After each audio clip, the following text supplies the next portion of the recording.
আমরা পেঁপের তো অনেক রকম রান্না করে খেয়েছি। আজকে বানাবো পেঁপের হালুয়া। পেঁপের হালুয়া বানানোর জন্য কাঁচা পেঁপে নিয়েছি। পেঁপেটাকে এখন কেটে নেব। প্রথমে পেঁপের খোসা ছাড়িয়ে নেব। এইভাবে পেঁপের খোসা ছাড়িয়ে নিতে হবে, তারপর লম্বা লম্বা করে কেটে নেব। পেঁপেটাকে লম্বা লম্বা করে কেটে নিয়েছি। এখন জল দিয়ে ভালো করে ধুয়ে নেব। ভালো করে ঘষে ঘষে ধুয়ে নিতে হবে। কাঁচা পেঁপের মধ্যে আঠা রয়েছে, সেজন্য একটু ঘষে ঘষে ধুয়ে নিয়েছি। একটা গ্রেটার নিয়েছি, গ্রেটার দিয়ে পেঁপেগুলোকে গ্রেট করে নেব। একেবারে সরু সরু করে গ্রেট করে নেব।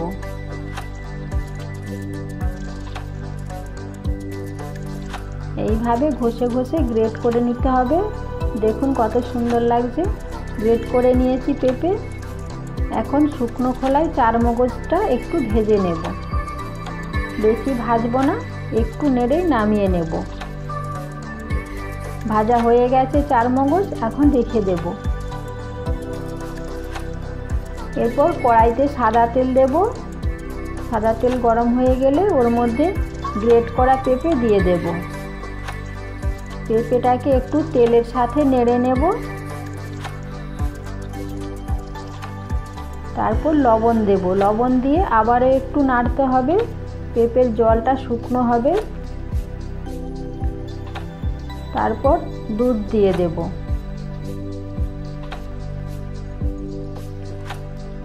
দুধ দিয়ে আবারও একটু নেড়ে চেড়ে ওর মধ্যে এলাচ গুঁড়ো দিয়ে দেব আর কাজু কিশমিশ দিয়ে দেব। দিয়ে ঢেকে দেব সেদ্ধ হওয়ার জন্য।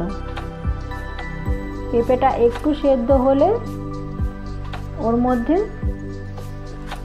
চিনি দিয়ে দেব। চিনিটা আগে দেব না, একটু সেদ্ধ হলে তারপর চিনিটা দেব। চিনি দিয়ে আবারও নাড়তে থাকব।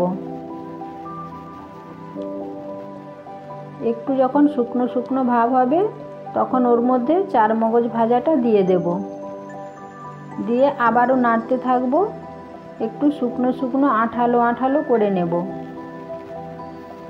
বেশ কিছুক্ষণ ধরে একটু নাড়তে হবে। নেড়ে নেড়ে শুকনো ভাব হয়েছে, ওর মধ্যে ঘি দিয়ে দেব। ঘি দিয়ে আবারও একটু নেড়ে চেড়ে নেব। এইভাবে আঠালো ভাব হলে হালুয়াটা খেতে ভালো লাগবে। ঘি দিয়ে আবারও একটু নেড়ে চেড়ে নিয়েছি। এখন নামিয়ে নেব।